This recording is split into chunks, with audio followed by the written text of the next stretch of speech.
ठीक है, चलिए। तो हम स्टार्ट कर रहे थे, हमने आपको बताया था प्रोटीन्स के बारे में ना। तो देखो, मैंने आपको बताया था लास्ट क्लास में पेप्टाइड के फॉर्मेशंस के बारे में कि पेप्टाइड क्या होता है ना। जैसे मैंने कहा था कि पेप्टाइड में जैसे मैंने कहा था A1 है, A2 है ना, A3 है, A4 है, और आप कई सारे और मैंने एक N नंबर में लगा दिया अमीनो एसिड, है ना। तो मैंने कहा था कि इस साइड में N आता है और इस साइड में C आता है, ये बताया था मैंने आपको। और ये बताया था कि ये जो N है इसको कहते हैं N टर्मिनल, इसे N टर्मिनल कहा जाता है, और इस वाले पार्ट को C टर्मिनल कहते हैं,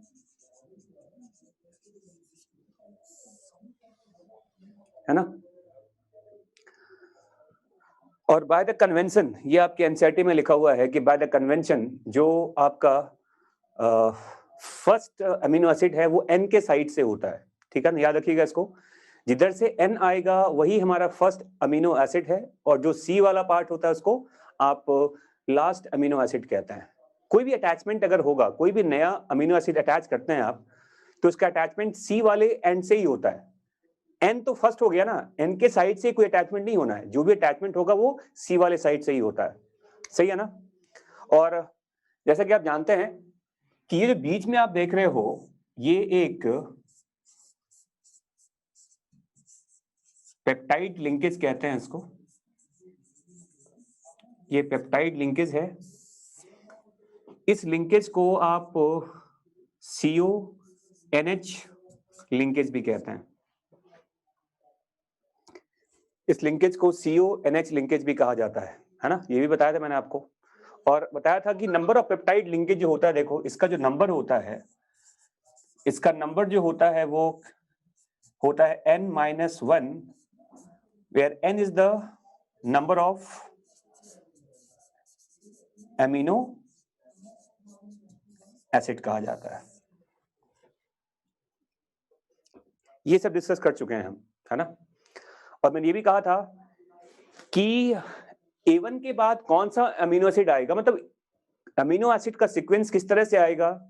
टायरोसिन के बाद मिथ्योनिन आएगा, क्या मिथ्योनिन के बाद टायरोसिन आएगा, ये जो पूरा सीक्वेंस है, इसका सीक्वेंस डिसाइड होता है आपके डीएनए के सीक्वेंस से। आपको पता है कि डीएनए से आरएनए बनता है, आरएनए से प्रोटीन्स बनते हैं।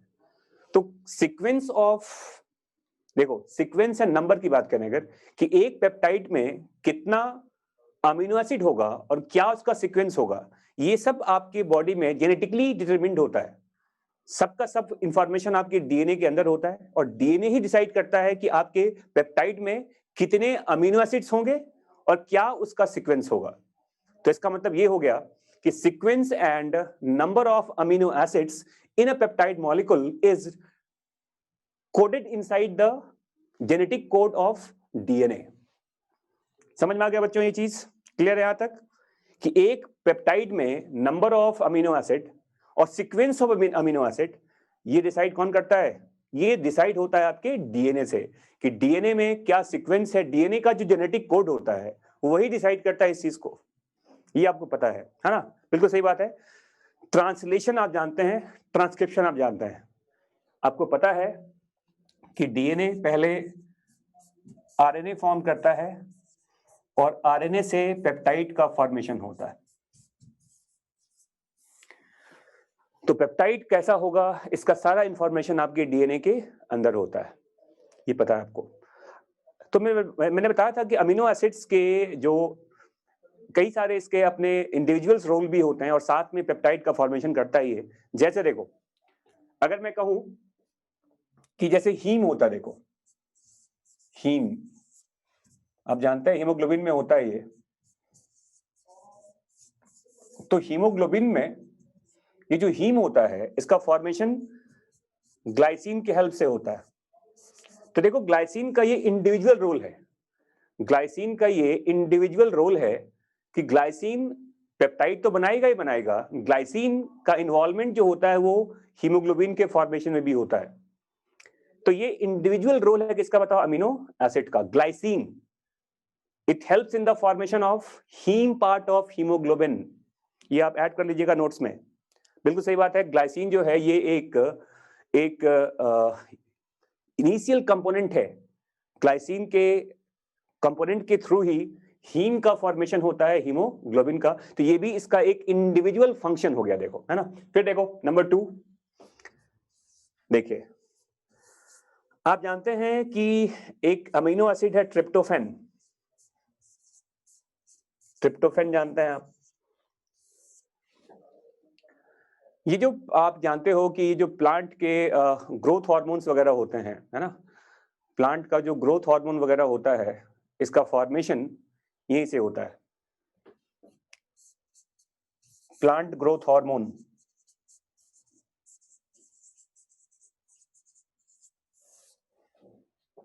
है ना। इसके अलावा देखिए आप जानते हैं जो टायरोसिन होता है, अमीनो एसिड टायरोसिन, इससे आप जानते हो कि इसी टायरोसिन से इपिनेफ्रिन बनता है, नॉर एपिनेफ्रिन बनता है ना, थायरोक्सिन भी फॉर्मेशन होता है, देखो यहां से। तो ये सब एक इंडिविजुअल रोल है किसका, बताओ, अमीनो एसिड का।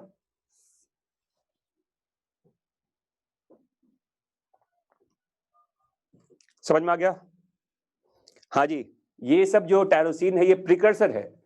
टायरोसिन एक प्रिकर्सर है इपिनेफ्रिन का, नॉर एपिनेफ्रिन का, है ना, थायरोक्सिन हार्मोन जो होता है, देखो।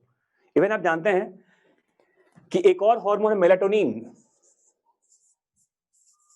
मेलाटोनिन होता है ना, मेलाटोनिन कहते हैं ना, सेरोटोनिन होता है। ये सब कहां से बनता है बताओ? मेलाटोनिन, सेरोटोनिन, इनका फॉर्मेशन कौन से अमीनो एसिड से होता है? ये क्वेश्चन आपके एग्जाम में 3 या 4 साल पहले आपके नीट के एग्जाम में पूछा गया था। यस, बताइए जल्दी से। Melatonin hormone, serotonin hormone, yes, इसका फॉर्मेशन होता है ट्रिप्टोफैन अमीनो एसिड से। तो ये भी याद रखिएगा, ये क्वेश्चन आपके एग्जाम में पहले आ चुका है। मेलाटोनिन एंड सेरोटोनिन हार्मोन का फॉर्मेशन, इसका प्रिकर्सर अमीनो एसिड क्या है बताओ? ये ट्रिप्टोफैन होता है।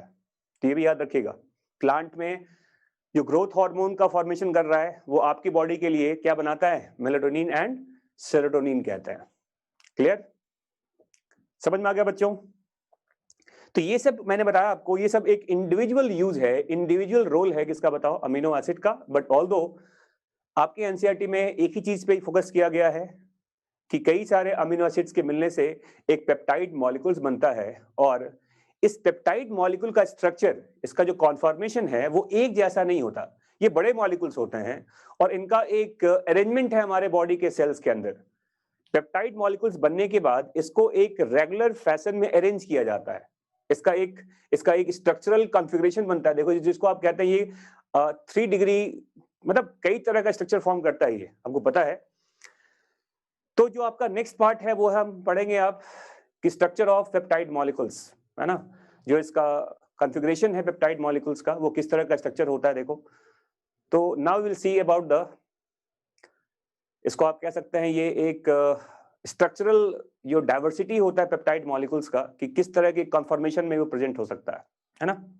तो लिखिए अब यहां पर, हाँ जी, अब देखो, तो लिखिए अब आगे यहां पर कॉन्फॉर्मेशन ऑफ प्रोटीन्स कहते हैं इसको।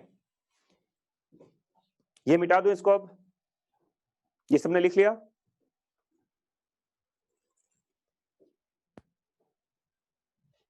चलिए अब देखो यहां पर,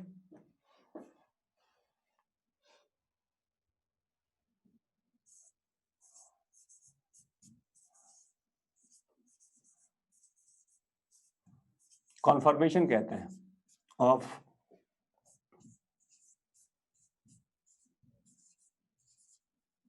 पेप्टाइड, और पॉलीपेप्टाइड में भी प्रोटीन्स भी कह सकते हैं आप इसको।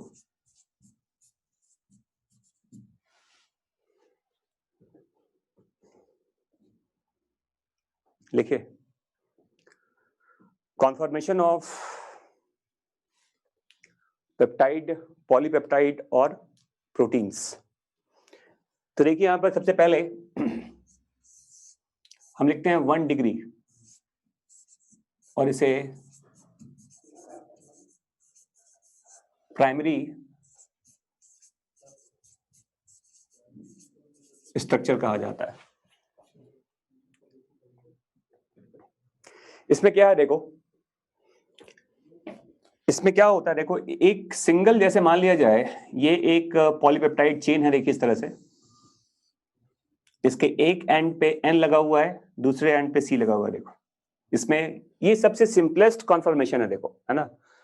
जैसा आप जानते हैं कि जब डीएनए से जब आरएनए बनेगा और आरएनए की हेल्प से जब पेप्टाइड फॉर्मेशन होता है आपके राइबोसोम्स में, तो इनिशियली जो पेप्टाइड बनते हैं उनका स्ट्रक्चर बिल्कुल सिंपलेस्ट फॉर्म में होता है।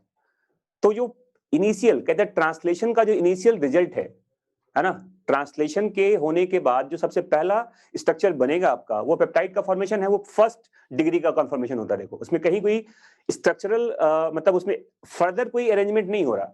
सिंपली आप याद रखिएगा, प्राइमरी स्ट्रक्चर क्या होता है, देखो इसको कहते हैं linear chain of amino acid. Linear chain of amino acid कहा जाता है। ये कह सकते हैं आप, ये रिजल्ट ऑफ ट्रांसलेशन है। ये जब आपके राइबोसोम्स में पेप्टाइड का फॉर्मेशन होगा तो सबसे जो इनिशियल प्रोडक्ट होता है ट्रांसलेशन का, समझ में आ रहा है, इनिशियल प्रोडक्ट ऑफ ट्रांसलेशन, ये आपका प्राइमरी स्ट्रक्चर ही होगा। फर्दर उसका कन्फर्मेशन बाद में चेंज करेगा, लेकिन इनिशियल जो इसका प्रोडक्ट है वो प्राइमरी स्ट्रक्चर ही होता है। तो ट्रांसलेशन का जो इनिशियल प्रोडक्ट है वो प्राइमरी स्ट्रक्चर ऑफ प्रोटीन्स कहते हैं उसको। और देखो इसमें मैं बताऊं आपको, तो इसमें केवल क्या मिलेगा बताओ, ओनली पेप्टाइड लिंकेज कहते हैं, ओनली पेप्टाइड लिंकेज कहते हैं। देखो यहां किसी तरह का और कोई बॉन्ड अवेलेबल नहीं है, कोई लिंकेज यहां अवेलेबल नहीं होता। आपके अमीनो एसिड्स के बीच में केवल पेप्टाइड लिंकेज ही होगा, है ना। ऑल्दो इसका कोई फंक्शनल प्रॉपर्टी नहीं होता, इससे इसका क्या फंक्शन है, इसका कोई फंक्शनल डाइवर्सिटी आपके सेल्स में नहीं है, बट प्राइमरी स्ट्रक्चर से हमें केवल यह पता चल जाता है कि इसके अंदर कितने अमीनो एसिड्स हैं और क्या उसका सीक्वेंस होता है। तो याद रखिएगा, नो फंक्शनल प्रॉपर्टी, तो क्या कहते हैं बताओ, it explain only about number and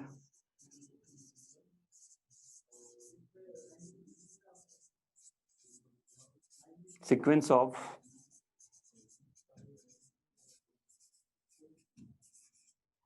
amino acids in a peptide. ठीक है बच्चों, तो इसका कोई फंक्शनल प्रॉपर्टी नहीं होता, ठीक है, बस ये बताता है हमको कि एक पेप्टाइड में कितने अमीनो एसिड्स हैं और क्या उसका सीक्वेंस होता है, सिंपली। तो ये सिंपलेस्ट स्ट्रक्चर है पेप्टाइड का, सिंपलेस्ट कॉन्फॉर्मेशन कह सकते हैं आप इसको, प्राइमरी स्ट्रक्चर कहा जाता है इसको। क्लियर? जैसे आपने एक नाम सुना होगा, फ्रेडरिक सेंगर, एफ सेंगर का नाम सुना होगा आपने। एफ सेंगर ने सबसे पहले इंसुलिन का जो सीक्वेंस है अमीनो एसिड का वो डिकोड किया था, नोबेल प्राइज भी दिया गया था इनको। तो सबसे पहले जिस पेप्टाइड मॉलिक्यूल का सीक्वेंस बताया गया अमीनो एसिड्स का कि इंसुलिन में किस सीक्वेंस में अमीनो एसिड्स लगा हुआ है, इसका जो डिस्कवरी है वो किया था फ्रेडरिक सेंगर ने, and for that discovery he was awarded with Nobel prize. तो ये आप नोट्स में लिख लीजिएगा, एफ सेंगर, फ्रेडरिक सेंगर। इसने क्या किया बताओ? फ्रेडरिक सेंगर ने क्या किया था?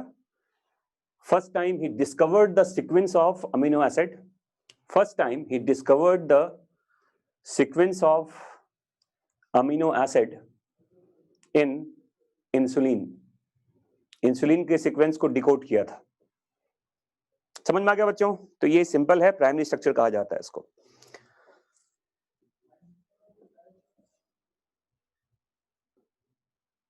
ठीक है, चलिए। तो अब मैं बता रहा हूं आपको सेकेंडरी के बारे में। ये लिख लिया आपने, इसको मैं डिलीट करूं यहां से अब? चलिए, ओके। अब देखो,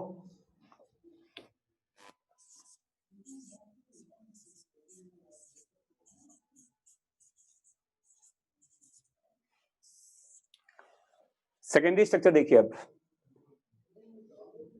तो देखो इसमें क्या क्या पॉसिबिलिटीज होता है, देखो।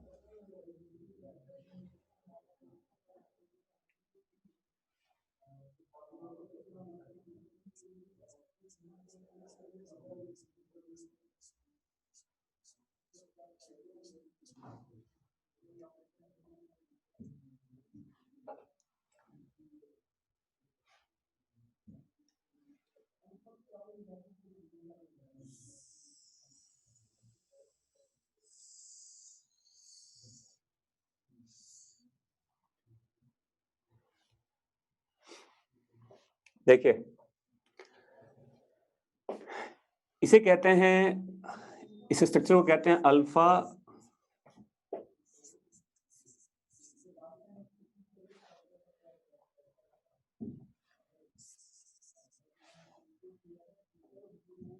Alpha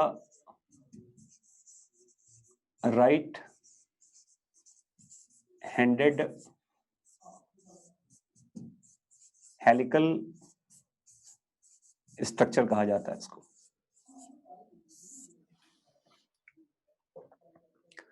alpha right handed helical structure कहते हैं, जैसे आपने डीएनए का स्ट्रक्चर देखा हुआ है ना।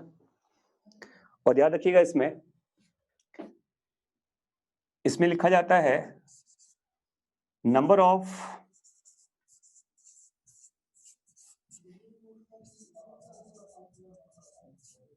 एमाइनो एसिड पर टर्न कहते हैं। एक टर्न में कितना होता है? तो ये होता है 3.6। जैसे डीएनए में पढ़ा आपने ना कि पर टर्न 10 मॉलिक्यूल्स उसमें रिपीट होते हैं, इसमें 3.6 होता है इसके एक टर्न में। ये alpha right handed helical conformation है, सेकेंडरी स्ट्रक्चर होता है ये। और याद रखिएगा, जैसे मान लो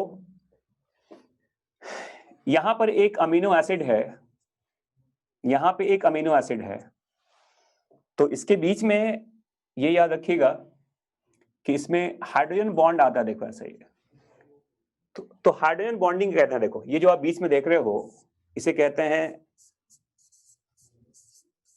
इंट्रा मॉलिक्यूलर हाइड्रोजन बॉन्ड कहते हैं इसको, जो इसके हेलिक्स को स्टेबलाइज करता है। तो इस तरह के स्ट्रक्चर में याद रखिएगा, पेप्टाइड के साथ साथ, पेप्टाइड लिंकेज तो होगा ही, इसके साथ साथ यहां पर इंट्रा मॉलिक्यूलर हाइड्रोजन बॉन्ड भी मिलता है। क्या कहते हैं इसको? इंट्रा मॉलिक्यूलर हाइड्रोजन बॉन्ड कहते हैं इसको। समझ में आ गया बच्चों? अल्फा हेलिक्स, देखो ये पूरा स्ट्रक्चर अल्फा हेलिक्स कहते हैं। ये पूरा जो स्ट्रक्चर है, ये सेंट्रल एक्सिस होता है, राइट हेलिक्स बनता है, राइट हैंडेड हेलिक्स कहते हैं इसको, राइट हैंडेड हेलिक्स। वैसे भी देखो एनसीईआरटी में लिखा हुआ है कि प्रोटीन के जितने भी हेलिकल फॉर्मेशन होते हैं वो हमेशा राइट हैंडेड ही होता है। ये एनसीईआरटी की साफ साफ लाइन लिखी गई है कि all the helical conformation of protein exist in right handed form. ये एनसीईआरटी में लिखा हुआ है, ये याद रखिएगा। और एक टर्न में लिखा हुआ देखो, पर टर्न 3.6 अमीनो एसिड कहते हैं। इसके एक टर्न में नंबर ऑफ अमीनो एसिड कितने बताओ? 3.6 होते हैं। समझ में आ गया बच्चों? बेटा राइट हैंडेड जो टर्न बनता है, टर्न का जो अब वो कैसे बनता है, बस टर्न का जो फर्स्ट अरेंजमेंट है वो राइट हैंडेड या लेफ्ट हैंडेड, उसके बेसिस पे बताया जाता है। ठीक है, तो आपसे वो स्ट्रक्चर नहीं पूछ रहा है कि राइट हैंडेड बना के दिखाओ, इतनी कहानी याद रखिए। इसके बाद देखो ये तो हो गया हेलिकल फॉर्म, फर्स्ट स्ट्रक्चर देखो हेलिकल फॉर्म होता है। फिर देखो सेकंड देखिए, इसी में एक दूसरा देखो और इसको कहते हैं बीटा प्लीटेड फॉर्म कहते हैं, बीटा प्लीटेड फॉर्म कहते हैं।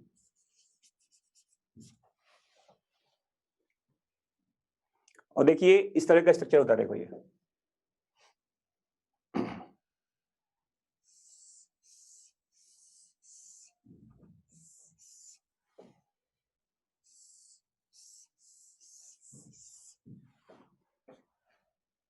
CN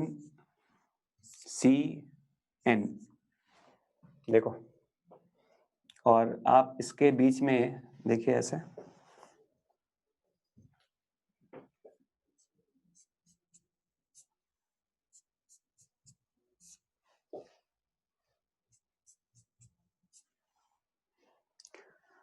एक तो ऐसा प्लेट बन सकता है देखो, या फिर देखिए ये ऐसा भी बन सकता है,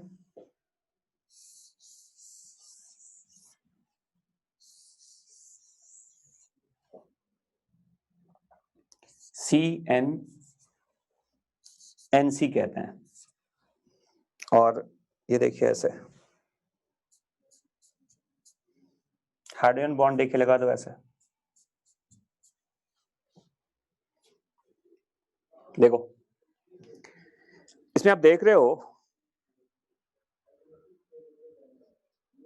बिल्कुल होते हैं 3 पॉइंट्स, क्यों नहीं होगा? अरे पेप्टाइड चेन तो बड़ा होगा ना, तो हो सकता है उसका बचा हुआ पार्ट दूसरे में चला जाएगा। तो यहां देखिए, देखो ये आप देखिए यहां पे दो अलग अलग पॉलीपेप्टाइड चेन देख पा रहे हैं आप, इसमें C और C एक साथ आ रहा है, इसे कहते हैं पैरेलल बीटा प्लीटेड फॉर्म कहते हैं। ये पैरेलल होता है, इसको पैरेलल बीटा प्लीटेड फॉर्म कहते हैं। देखो इसको, ये पैरेलल है जिसमें C और C एक साथ है, देखिए। और ये देखो इसमें आप देखिए C और N के सामने आ रहा है, इसको एंटी पैरेलल कहते हैं, इसे एंटी पैरेलल कहा जाता है, ठीक है। तो जब C और C सामने हो तो पैरेलल है, और C और N सामने आ गया तो वो क्या आ गया बताओ? वो हो गया एंटी पैरेलल। और बीच में देखो यहाँ हाइड्रोजन बॉन्ड होता है, तो हाइड्रोजन बॉन्ड का आप फॉर्मेशन देखिए, हाइड्रोजन बॉन्ड अवेलेबल कहां है बताओ? आपके सेकेंडरी स्ट्रक्चर में, जो प्राइमरी में नहीं था। अब देखिए ये जो आप देख रहे हो सेकेंडरी स्ट्रक्चर का अल्फा हेलिकल फॉर्म, ये प्रेजेंट है आपके अल्फा केराटिन में, जो आपके हेयर्स में होता है, जो आपके नेल्स में होता है। अल्फा केराटिन जानते हैं ना, हमारे बॉडी का प्रोटीन है ये आपके स्किन में भी है, आपके हेयर्स में भी है, आपके नेल्स में भी होता है। तो वो सेकेंडरी स्ट्रक्चर का हेलिकल फॉर्म होता है, अल्फा केराटिन। इसके बाद देखिए ये जो पैरेलल फॉर्म है ये मिलता है हॉर्न्स में, हॉर्न कहते हैं, फेदर में। इसके जो केराटिन्स होता है ना, यहां भी केराटिन होता है देखो, तो केराटिन बीटा केराटिन कहते हैं, बीटा केराटिन जो हॉर्न में, फेदर में अवेलेबल होता है बर्ड्स वगैरह में, वो पैरेलल का एग्जांपल होता है। और आप जानते हैं जो सिल्क फाइब्रोइन होता है, जो सिल्क फाइब्रोइन होता है, जो सिल्क फाइबर होता है ना, जो सिल्क के कपड़े आप पहनते हैं, वो एक प्रोटीन है। नेचुरल सिल्क एक प्रोटीन होता है, याद रखना, नेचुरल सिल्क एक प्रोटीन है जो सिल्क वर्म से बनता है। और जो आर्टिफिशियल सिल्क होता है वो एक पॉलीसेकेराइड होता है। ये याद रखिएगा कि नेचुरल सिल्क एग्जांपल है anti parallel beta pleated form कहते हैं उसको, और जो आर्टिफिशियल सिल्क होता है वो एक कार्बोहाइड्रेट होता है। तो artificial silk is an example of polysaccharide, whereas natural silk ये एक प्रोटीन है। स्ट्रक्चर कैसा बताओ? इसे कहते हैं beta pleated anti parallel form कहते हैं इसको। और क्या ये तुम्हें अभी पता चला है क्या बच्चों, सुपरमैन साहब? अरे सिल्क तो नेचुरल प्रोडक्ट ही होता है ना, उसको हाँ प्रोसेस करते हैं बाद में, लेकिन सिल्क वर्म से तो सिल्क बनता है। ये लो, इसको अभी पता चला। ये भाई साहब सिल्क के जो कपड़े पहनते हैं आप, नेचुरल सिल्क जो होता है वो प्रोटीन है, सिल्क वर्म उसे सिंथेसाइज करता है, जो कैटरपिलर होते हैं सिल्क वर्म के। हाँ, प्रोसेस करते हैं, कलरिंग वगैरह का प्रोसेस बाद में होता है उसमें, बट जो ओरिजिनल सिल्क थ्रेड होता है, ओरिजिनल सिल्क जो फाइबर होता है, वो एक कंप्लीटली नेचुरल प्रोडक्ट है। बिल्कुल सही बात है। रेयॉन, बहुत सारे और भी सिंथेटिक फाइबर्स होते हैं एक्चुअली, जो मिक्स करके बनाए जाते हैं, ठीक है ना। पॉलिस्टर वगैरह जानते हैं आप। तो artificial silk is a kind of carbohydrate, वो एक पॉलीसेकेराइड है, जबकि नेचुरल सिल्क एक प्रोटीन है। सिल्क फाइब्रोइन कहते हैं उसको, सिल्क फाइब्रोइन नाम है उसका, और वो एक एंटी पैरेलल बीटा प्लेटेड का स्ट्रक्चर होता है। समझ में आ गया बच्चों? बिल्कुल होता है। देखो स्पाइडर का जो सॉरी चलिए, जो स्पाइडर का जो फाइबर्स वगैरह बनते हैं, वो भी एक तरह का प्रोटीन ही होता है। ऐसा कुछ नहीं होता नंबर वगैरह इसमें। अरे प्लेटेड फॉर्म है, इसमें नंबर की क्या जरूरत है तुम्हें? वो तो एक थ्रेड, उसमें अब जो स्ट्रेट फॉर्म है वहां पे नंबर का क्या करना है हमें? ठीक है बच्चों, समझ में आ गया? तो देखो, तो ये सेकेंडरी का फर्स्ट फॉर्म है, ये सेकेंड फॉर्म है। एक और बताता हूं मैं आपको, देखिए इसमें एक थर्ड भी होता है, और उसे कहते हैं ट्रोपो कोलेजन हेलिक्स कहते हैं। देखो इसको,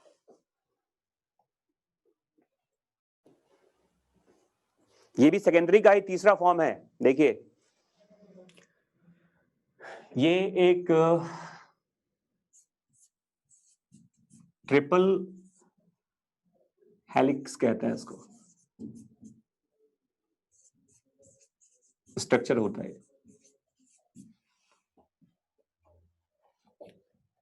देखो इसमें क्या होता है,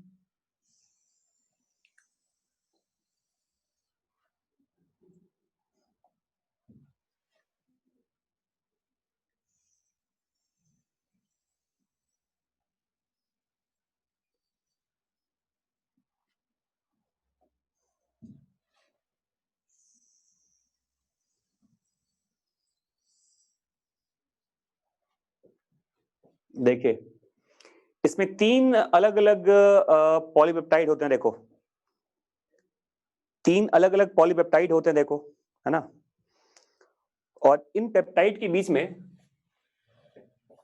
याद रखिएगा,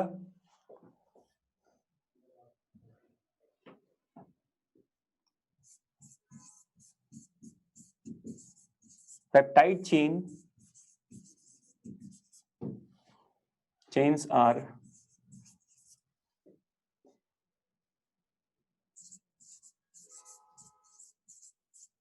supercoiled around each other.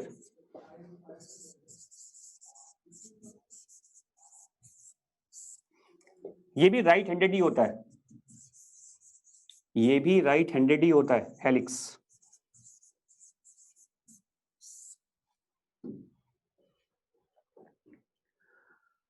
ठीक है ना। और ये काफी एक स्ट्रॉन्ग फाइबर की तरह वर्क करता है, पता है आपको ये। तो कोलेजन का नाम जानते हैं, जो आपकी बॉडी का मोस्ट एबंडेंट प्रोटीन है। इसके अंदर 3 polypeptide chain right handed coiled form में मिलते हैं। हेलिकल फॉर्म इनका राइट हैंडेड ही होता है। प्रोटीन का जो भी हेलिक्स बनेगा वो राइट हैंडेड ही होता है। और आप जानते हैं इसका जो स्ट्रक्चर बताया था, स्ट्रक्चर वाज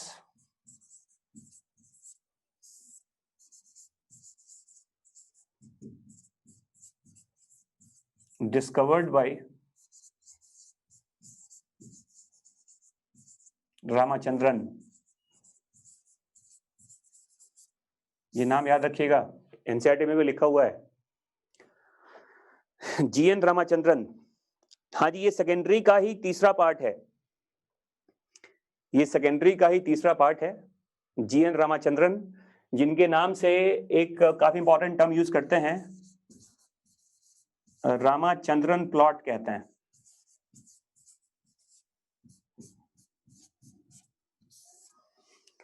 पेप्टाइड के बीच में जो एंगल्स वगैरह होता है, उस एंगल को देखकर, उस एंगल को मेजरमेंट करके हम ये बता सकते हैं कि कौन सा प्रोटीन किस तरह के स्ट्रक्चर में, पेप्टाइड किस तरह के कॉन्फॉर्मेशन में एग्जिस्ट करेगा, तो उसमें जाने की जरूरत नहीं है।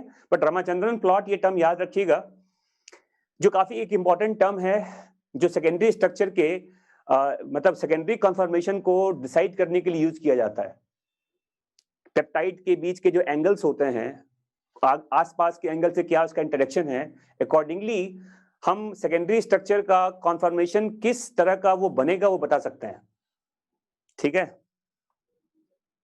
तो ये रामाचंद्रन प्लॉट, ये नाम याद रखिएगा, रामाचंद्रन का नाम याद रखिएगा, इंडियन साइंटिस्ट का नाम है ये रामाचंद्रन। सेल बायोलॉजी के स्टार्ट में ये नाम दिया गया है, जीएन रामाचंद्रन। इन्होंने ही बताया था कि ट्रोपो कोलेजन हेलिक्स का स्ट्रक्चर कैसा होगा।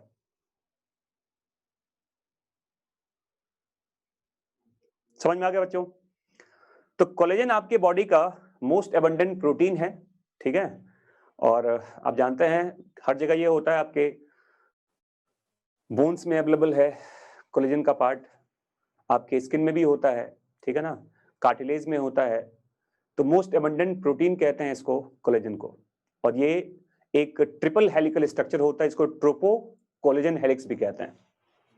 क्लियर, समझ में आ गया? तो ये मैंने बता दिया आपको, ये है आपका पेप्टाइड का सेकेंडरी स्ट्रक्चर। अब मैं बता रहा हूं आपको टर्सरी के बारे में। ये लिख लिया आप लोगों ने बच्चों? ठीक है, अब देखो टर्सरी स्ट्रक्चर देखिए। अब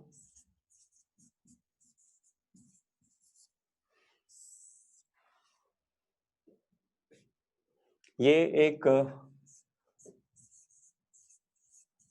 3 डायमेंशनल कन्फॉर्मेशन होता है। देखिए, कोई भी रैंडमली कॉइल्ड स्ट्रक्चर होता है कुछ तरह से। यहां पे N, यहां पर C लिख दिया, देखो हमने। ये एक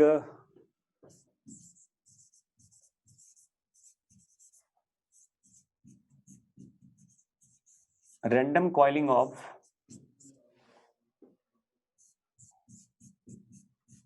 पॉलीपेप्टाइड चेन कहते हैं इसको।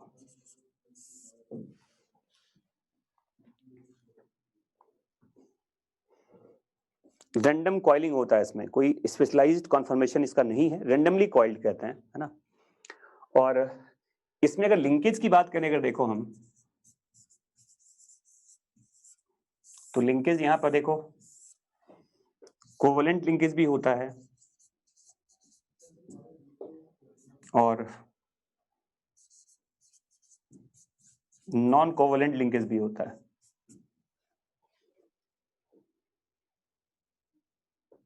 ठीक है, जैसे कोवलेंट लिंकेज की बात करें अगर हम, तो इसमें पेप्टाइड भी होगा,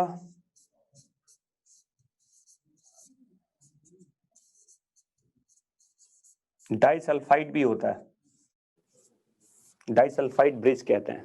जैसे मान लो, अगर मान लिया जाए यहां पर सल्फर कंटेनिंग अमीनो एसिड है, यहां भी सल्फर कंटेनिंग अमीनो एसिड है, तो इसके बीच में देखो इस तरह से बन जाएगा, डाइसल्फाइड ब्रिज कह देते हैं इसको। तो ये दोनों कोवलेंट में आते हैं। नॉन कोवलेंट में देखिए यहां पर हाइड्रोजन बॉन्ड भी होता है, वेंडरवॉल फोर्स भी होता है, वेंडरवॉल फोर्स कहते हैं, हाइड्रोफोबिक इंटरेक्शन होता है, आयोनिक बॉन्ड्स भी होते हैं। देखिए,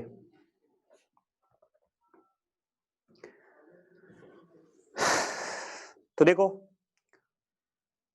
नॉन कोवलेंट में हाइड्रोजन बॉन्ड भी है ना। यहां पर हाइड्रोफोबिक इंटरेक्शन भी होता है, नॉन पोलर के बीच का अट्रैक्शन बनता है। देखो, इसके अलावा देखो वेंडरवॉल फोर्स, मैंने बताया आपको, आपने पढ़ा होगा केमिस्ट्री में भी वेंडरवॉल फोर्स के बारे में, और आयोनिक बॉन्ड भी होता है। तो इतने तरह के बॉन्ड्स एग्जिस्ट करते हैं जब टर्सरी कॉन्फॉर्मेशन का फॉर्मेशन होता है। याद रखिएगा इसको, जब टर्सरी का फॉर्मेशन होता है तो इतने सारे कॉन्फॉर्मेशंस यहां पर मिलते हैं, कोवलेंट भी होता है, नॉन कोवलेंट भी होता है। और आप जानते हो कि ये जो एक रैंडम कॉइलिंग होता है पॉलीपेप्टाइड का, इसकी वजह से काफी सारे देखो इस तरह के एक्टिव साइट का फॉर्मेशन होता है। रैंडम कॉइलिंग की वजह से आपके टर्सरी कॉन्फॉर्मेशन में एक्टिव साइट वगैरह बन जाते हैं, जो एंजाइम के फंक्शंस के लिए काफी जरूरी होता है। ये पढ़ा है आपने। तो एनसीईआरटी में लिखा हुआ है कि जो आपका most of the biological function है प्रोटीन, उसके लिए टर्सरी कॉन्फॉर्मेशन का होना जरूरी होता है ना।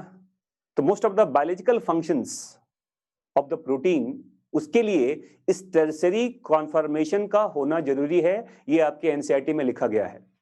समझ में आ गया बच्चों? अरे इंसुलिन कहां से आ गया यहां पर? इंसुलिन का मैंने पहले बता दिया, वो रैंडमली कॉइल्ड थोड़ी होता है। हाइड्रोफोबिक इंटरेक्शन, अरे हाइड्रोफोबिक इंटरेक्शन, नॉन पोलर के बीच में इंटरेक्शन भी तो होगा। और याद रखिएगा, जैसा कि आपके एनसीईआरटी में लिखा गया है कि टर्सरी स्ट्रक्चर जो होता है ये मस्ट फॉर लिखा हुआ है,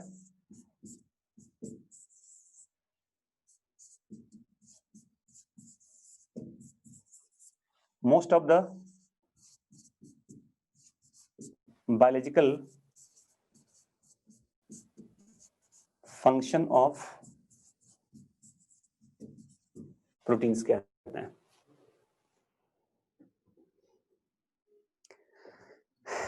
एंजाइम तो एक पार्ट हो गया ना, प्रोटीन्स, जितने एंजाइम्स वो प्रोटीन्स के पार्ट होते हैं। तो एंजाइम्स का जो एक्टिव साइट वगैरह बनता है उसके लिए रैंडमली कॉइल्ड होना जरूरी होता है।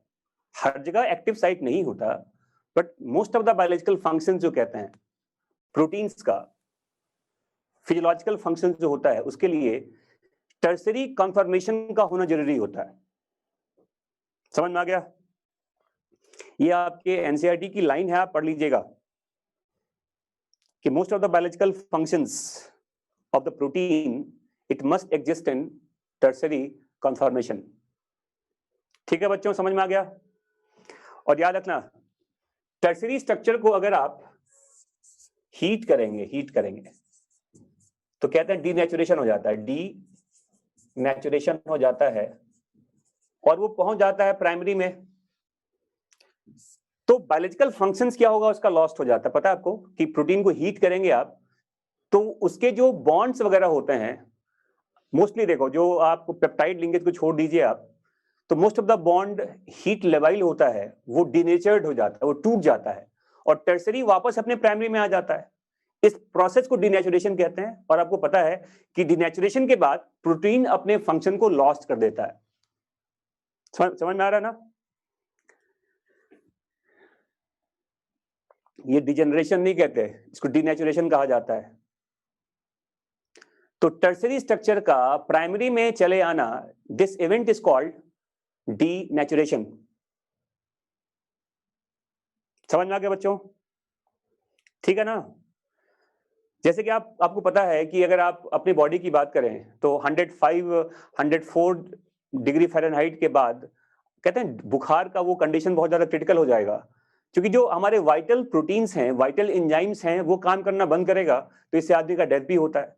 9900 के फीवर पे हमें दिक्कत वाली बात नहीं होती, बट जैसे ही टेम्परेचर रेज करेगा, 40 से ऊपर चला जाएगा, तो वो कंडीशन हमारे लिए खतरनाक हो सकता है। ठीक है? क्योंकि एक बार जो प्रोटीन डिनेचर्ड हो गया, उसको रिनेचर्ड नहीं कर सकते आप। वो एक, मान लो, एक डिफिकल्ट टास्क है फिर वो। ठीक है?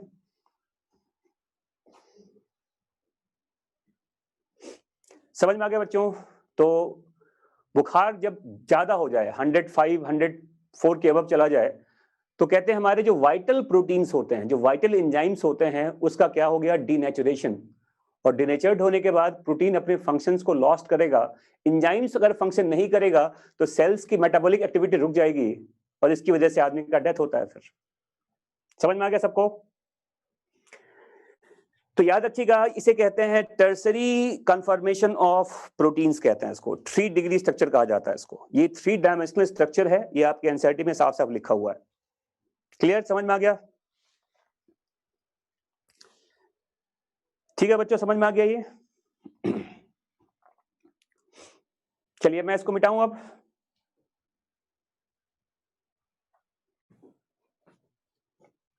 इसको हटा दो यहां से अब। चलिए ठीक है, अब देखो 4 डिग्री स्ट्रक्चर कैसा होता है, देखिए अब इसको आप क्वार्टरनरी कहते हैं।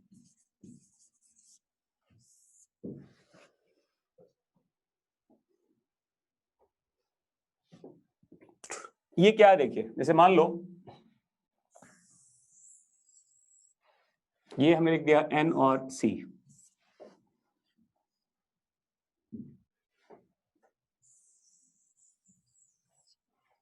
ये भी N और C हो गया। देखो एक और बना दिया, देखो हमने ऐसे N और C। देखिए एक से ज्यादा पॉलीपेप्टाइड चेन अगर रेंडमली कॉइल्ड हो जाएं, है ना, तो रैंडम कॉइलिंग एक साथ, देखो एक साथ कई सारे पॉलीपेप्टाइड्स हैं और वो आपस में रैंडमली कॉइल्ड हो गए हैं, इस तरह के कॉन्फर्मेशन को ही कहते हैं, बताओ, क्वार्टनरी स्ट्रक्चर कहा जाता है। तो इसमें सिंपली क्या कहते हैं, देखो इसमें क्या होता है, ये क्या है बताओ, ये है रैंडम कॉइलिंग ऑफ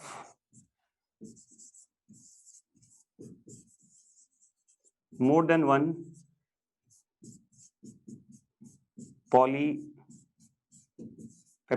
चेन कहा जाता है।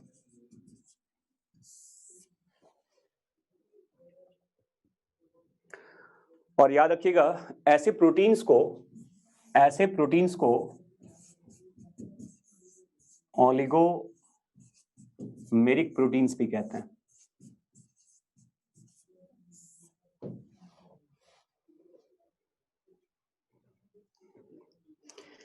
एक प्रोटीन जिसमें एक से ज्यादा पॉलीपेप्टाइड चेन हो उसे ओलिगोमेरिक प्रोटीन कहते हैं। और ओलिगोमेरिक प्रोटीन्स में जो पॉलीपेप्टाइड्स होता है वो रैंडमली कॉइल्ड होता है और सबका अपना एक इंडिपेंडेंट एग्जिस्टेंस है और सब अपने अपने फंक्शंस प्ले करते हैं। अब जैसे जानते हो, देखिए जैसे हीमोग्लोबिन होता है, देखो हीमोग्लोबिन में आप जानते हैं यहां 4 पॉलीपेप्टाइड चेन मिलते हैं, 4 पॉलीपेप्टाइड चेन यहां होते हैं। देखो इसमें 2 अल्फा होता है और 2 बीटा होता है। अल्फा में पता आपको इसमें 141 अमीनो एसिड होता है, बीटा में 146 अमीनो एसिड होता है।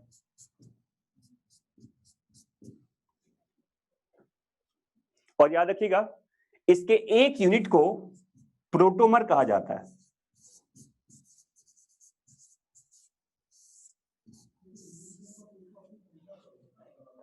देखिए समझ में आ गया बच्चों, एक यूनिट को प्रोटोमर कहते हैं। मतलब अगर मान लो इसमें मैं 3 बनाया हुआ है तो इसमें एक यूनिट का नाम प्रोटोमर कहते हैं। तो single unit of a quaternary structure is called protomer. जैसे मैंने कहा कि 4 प्रोटोमर किसमें बताओ, हीमोग्लोबिन में 2 अल्फा वाला और 2 बीटा वाला होता है। समझ में आ गया बच्चों? The single unit of a oligomeric protein is called protomer. हाँ जी, अल्फा में एक में 141 होता है और बीटा में एक में 146 होता है, मिलाकर नहीं होता। अल्फा के एक में 141 होता है और बीटा के एक में 146 होता है। समझ में आ गया सबको? ठीक है ना? Single unit, yes.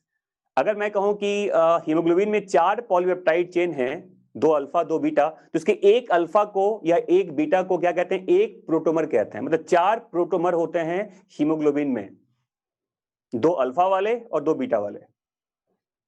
प्रोटोमर यूनिट कहते हैं, यूनिट ऑफ ओलिगोमेरिक प्रोटीन। अरे यहां लिखा हुआ है, ये 3 बनाया मैंने, 3 में एक जो ब्लू वाला देख रहे हो, तुम लोग किडनी पता नहीं कहां है यार, कितना तुम लोग स्लो सोचते हो, समझ में नहीं आता है। एक बार बार रिपीट कर रहा हूं कि एक यूनिट है, देखो 3 बनाया हमने, उसमें एक यूनिट, समझ में आ गया अब कि और 4 बार बोलूं इसको, एक ही लाइन को? तीसरी क्लास के बच्चे को एक बार समझा तो समझ में आ जाता है, तुम लोग पता नहीं कितना तुम लोग सैचुरेट हो गया दिमाग। अरे बोला 4 यूनिट है, एक यूनिट को प्रोटोमर कहते हैं, सिंपल।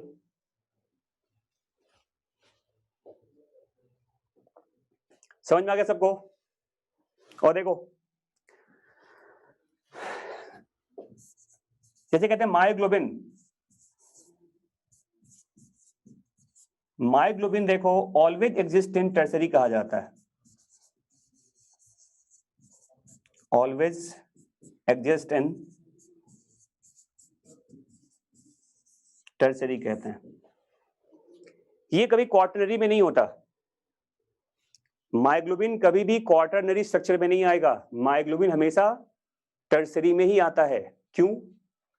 क्योंकि मायोग्लोबिन में एक ही पॉलीपेप्टाइड चेन होता है, क्वार्टनरी होने के लिए एक से ज्यादा पॉलीपेप्टाइड होना जरूरी होता है। समझ में आ रहा है? टर्सरी में एक ही रहता है, पता आपको? तो मायोग्लोबिन का जो एग्जिस्टेंस है वो टर्सरी कन्फर्मेशन में है, क्वार्टनरी में नहीं है। बिकॉज मायोग्लोबिन में क्या होगा बताओ? सिंगल पॉलीपेप्टाइड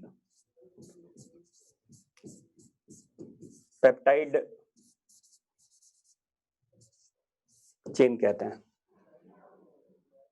समझ में आ गया?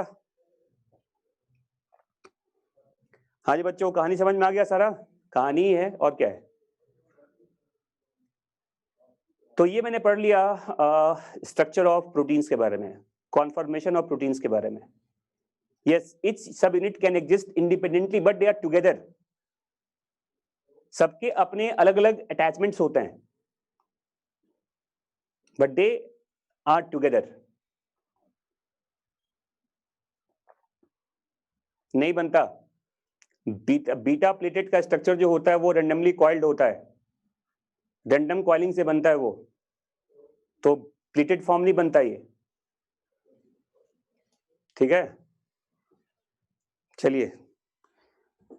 तो ये मैंने बता दिया आपको स्ट्रक्चर ऑफ प्रोटीन्स। मिटाऊं इसको? अब मिटा दूं इसको? अब देखो,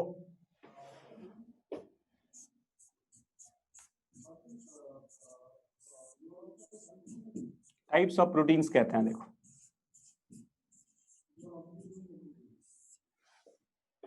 जैसे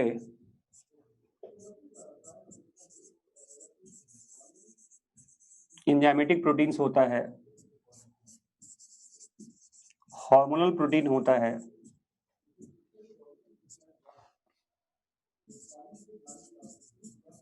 स्ट्रक्चरल प्रोटीन होता है,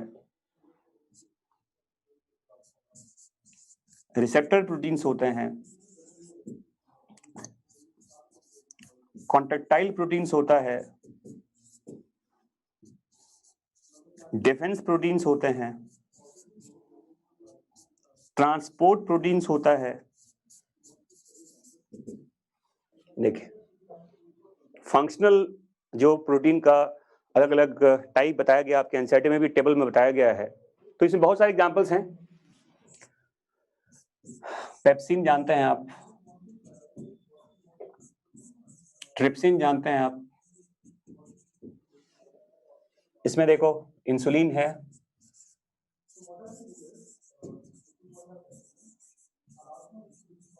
ग्लूकागॉन होता है। स्ट्रक्चर में जानते हैं आप, इसमें केराटिन भी है, कोलेजन भी है, सेल रिसेप्टर्स वगैरह जानते हैं आप। जितने रिसेप्टर्स आपके सेल्स पे होते हैं सरफेस पे, वो सब के सब प्रोटीन्स ही होते हैं, जो हार्मोन्स वगैरह को बाइंड करता है, या एनी काइंड ऑफ रिसेप्टर जो सेल के सरफेस पे है, वो सभी के सभी प्रोटीन्स होते हैं। याद रखिएगा इसको। एक्टिन जानते हो, मायोसिन जानते हो, ये सब कॉन्ट्रैक्टाइल प्रोटीन्स में आते हैं। देखो, एंटीबॉडी जानते हैं आप, ये भी प्रोटीन होता है। ग्लूट लिखा हुआ है, GLUT4, GLUT, जो ग्लूकोज के ट्रांसपोर्ट में इन्वॉल्व होता है, उसको ट्रांसपोर्ट प्रोटीन्स कहते हैं, है ना। तो ये कुछ एग्जांपल्स हैं जो आपके एनसीईआरटी में भी बनाया गया है। GLUT4 ग्लूकोज को ट्रांसपोर्ट करने वाला प्रोटीन्स होता है ये, ठीक है। तो ये डिफरेंट तरह के फंक्शनल प्रोटीन्स हैं जिसके बारे में आपके एनसीईआरटी में भी समझाया गया है। क्लियर, समझ में आ गया सबको? And that's all about the proteins. हमने पहले बताया कार्बोहाइड्रेट्स, फिर मैंने बताया आपको प्रोटीन्स के बारे में। अब जो इसका तीसरा पार्ट है, देखिए ये लिख लिया आप लोगों ने, ठीक है बेटा। ये देखो ना, अरे इंजाइमेटिक हो गया, हार्मोनल हो गया, स्ट्रक्चरल हो गया, रिसेप्टर प्रोटीन के रिसेप्टर जो होता है जो आपकी सेल्स के सरफेस पे होता है, आपके सेल के सरफेस पे जितने भी रिसेप्टर्स प्रेजेंट होते हैं डिफरेंट तरह के, all receptors those are present on the cell surface. Even जो इंट्रा, आपने पढ़ा होगा हार्मोन का बाइंड करने वाला रिसेप्टर जो होता है, जो सेल्स के अंदर भी होता है, तो इंट्रा सेलुलर और इंटर या सेलुलर रिसेप्टर्स कहते हैं। देखो, जो सेल्स के अंदर भी है और जो सेल्स के बाहर भी है, receptors are always a kind of proteins. नहीं, एंटीजन, आप देखिए जो एंटीजन है वो कुछ भी हो सकता है। Antigen can be anything, it can be a protein, it can be a carbohydrate, it can be a lipid, but antibodies are always a kind of proteins. Antigens can be anything. ठीक है, अब लिखिए third.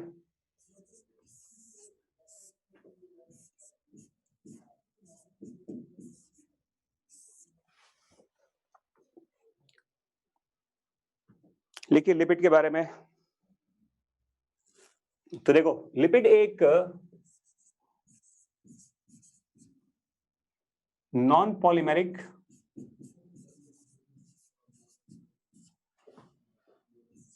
Organic compound कहते हैं इसको।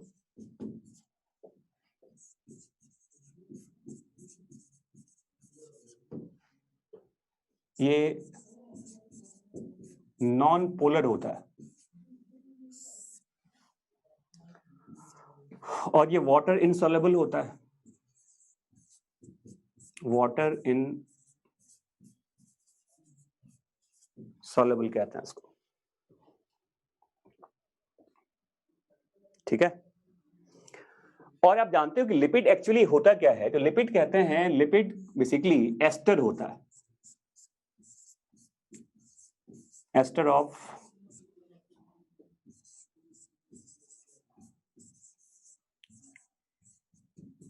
Fatty acid and alcohol कहते हैं।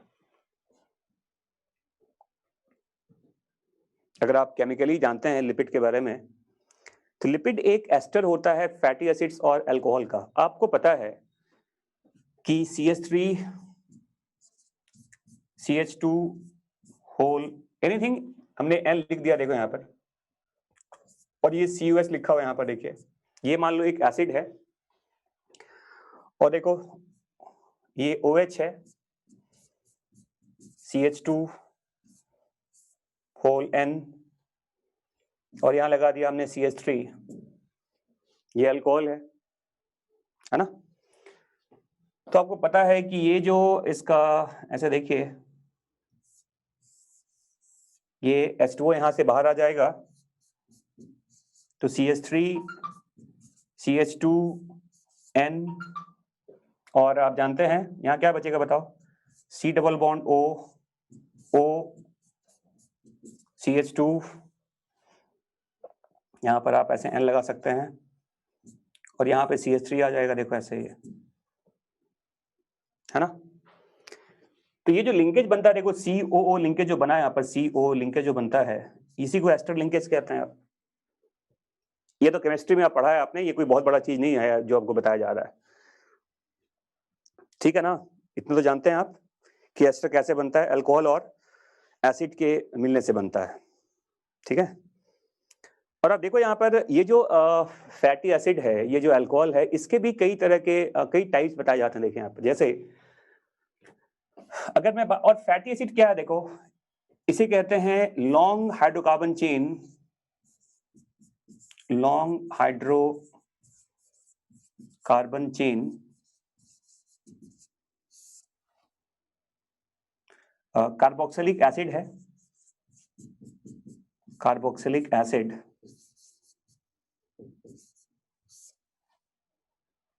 Present in living organism.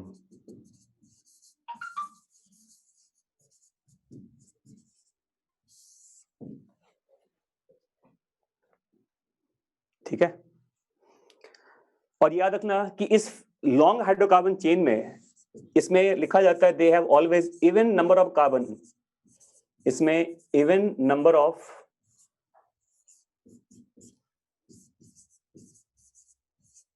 Carbon होता है, ऑड नंबर नहीं मिलेगा आपको।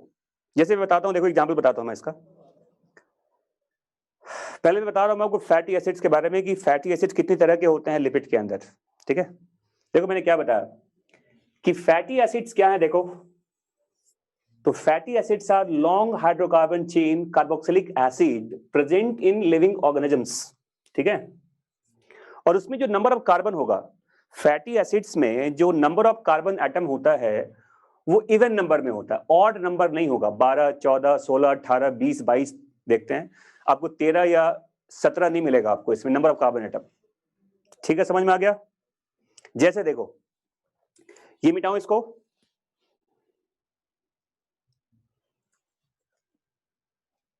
देखिए जैसे अगर मैं बताऊं आपको फैटी एसिड्स के बारे में, तो देखो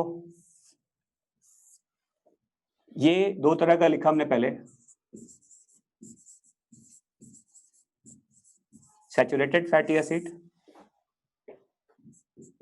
और अनसैचुरेटेड फैटी एसिड भी होता है, या इसको नॉन सैचुरेटेड भी कहते हैं।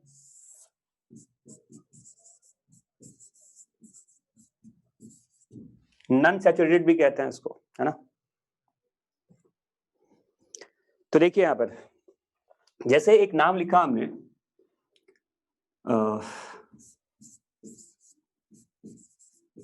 पामिटिक एसिड,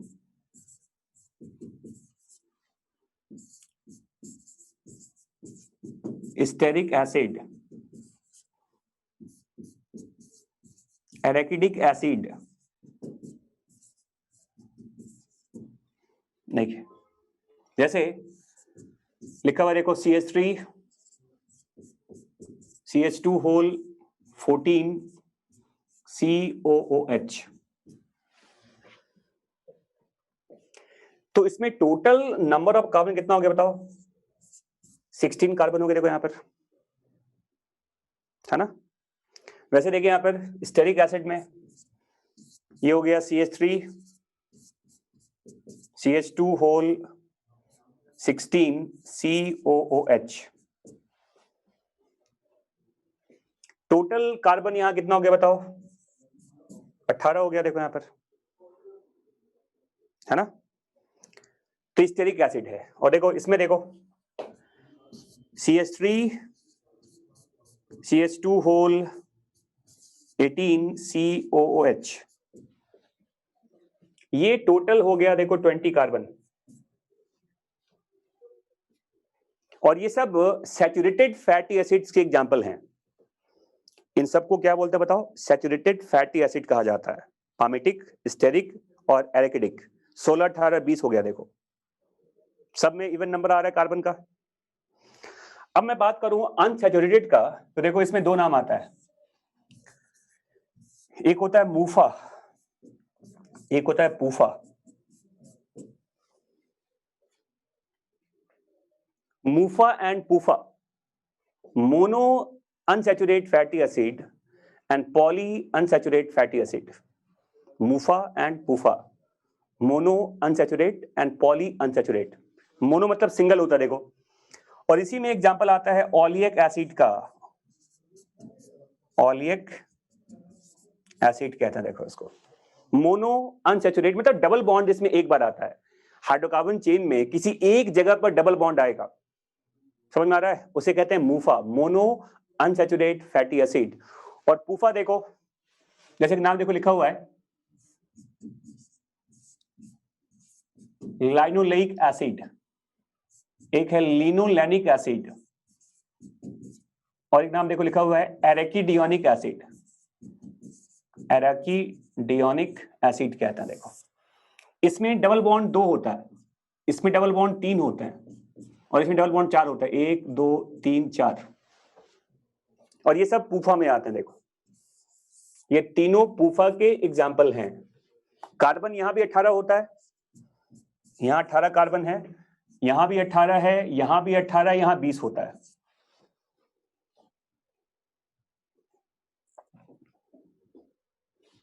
तो नंबर ऑफ डबल बॉन्ड पॉलीएक में 1 होता है, उसको मूफा कहते हैं। सिंगल डबल बॉन्ड आएगा हाइड्रोकार्बन चेन में, ऑलिक एसिड मूफा, मोनो अनसैचुरेट कहते हैं इसको। और पूफा में देखो 3 नाम है, लाइनोलेइक, लाइनोलेनिक एंड एराकिडियोनिक एसिड। लाइनोलेइक में 2 डबल बॉन्ड आएगा हाइड्रोकार्बन में,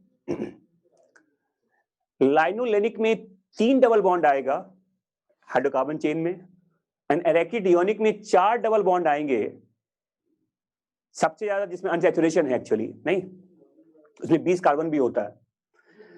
तो देखो यहां भी 18 कार्बन है, 18 18, यहां 20 होता है। तो एक से ज्यादा डबल बॉन्ड आ गया तो पूफा हो गया, PUFA, पूफा, पॉली अनसैचुरेट फैटी एसिड। समझ में आ गया बच्चों? तो ये नाम याद होगा। देखो छोटा नाम है, ऑलिक सबसे छोटा है तो सिंगल डबल बॉन्ड है उसमें, उससे थोड़ा बड़ा लाइनोलेइक है तो 2 डबल बॉन्ड है, उससे थोड़ा बड़ा लाइनोलेनिक है तो 3 डबल बॉन्ड है, और सबसे बड़ा नाम एराकिडियोनिक एसिड है तो वहां पे 4 डबल बॉन्ड आता है। ठीक है बच्चों, समझ में आ गया? और सब जगह देखिए जो नंबर ऑफ कार्बन एटम है वो इवन नंबर में है, ऑड नंबर में नहीं है। 18 है या 20 है। यूजुअली कहते हैं ह्यूमंस बॉडी में ये 12 से 24 के बीच में वेरी करता है। मोस्ट ऑफ द एग्जांपल आपके जो दिखाए गए हैं वो 16, 18, 20 का है, बट नेचुरली कहते हैं ह्यूमंस बॉडी में या किसी भी लिविंग सिस्टम में ये 12 से 24 के बीच में होता है, 12, 14, 16, 18, 20, 22, 24। क्लियर, समझ में आ गया? और याद रखिएगा, देखो ये याद रखिएगा कि इसमें ये जो सैचुरेटेड फैटी एसिड होते हैं प्लस जो मूफा होता है, ये दोनों ही कहे जाते हैं नॉन इसेंशियल फैटी एसिड। इन्हें नॉन इसेंशियल फैटी एसिड कहते हैं, मतलब ये हमारे बॉडी में अवेलेबल है। याद रखना, ऑल सैचुरेटेड फैटी एसिड और साथ में मूफा जो ऑलिक एसिड होता है, ये एग्जाम्पल है नॉन इसेंशियल फैटी एसिड का, मतलब ये हमारे बॉडी के अंदर अवेलेबल होता है, नॉन इसेंशियल कहते हैं। जितने पूफा हैं देखो ये तीनों ही क्या कहे जाते हैं बताओ, इसे इसेंशियल फैटी एसिड कहते हैं। ये समझ में आ गया बच्चों? ये भी याद रखिएगा कि जितने पूफा हैं वो सब इसेंशियल हैं, जो सैचुरेटेड फैटी एसिड है और जो मूफा है वो सब नॉन इसेंशियल फैटी एसिड का एग्जाम्पल है। तो ये मैंने बता दिया आपको all about the structure of, मतलब ये कुछ याद रखिएगा फैटी एसिड के बारे में। अब मैं बताऊंगा आपको अल्कोहल के बारे में, ठीक है? अब वो बैड क्यों होता है, गुड क्यों होता है, ये यहाँ पे नहीं बताऊंगा मैं आपको, बाद में डिस्कस करेंगे इसको। फिलहाल जितनी जानकारी दी गई उतने याद रखिएगा आपको। कि सैचुरेटेड का नाम क्या होता है, अनसैचुरेटेड का नाम क्या होता है, ठीक है। अब अल्कोहल्स के क्या टाइप होते हैं वो डिस्कस करेंगे हम, लेकिन अब डिस्कस करेंगे इसको हम अगली क्लास में।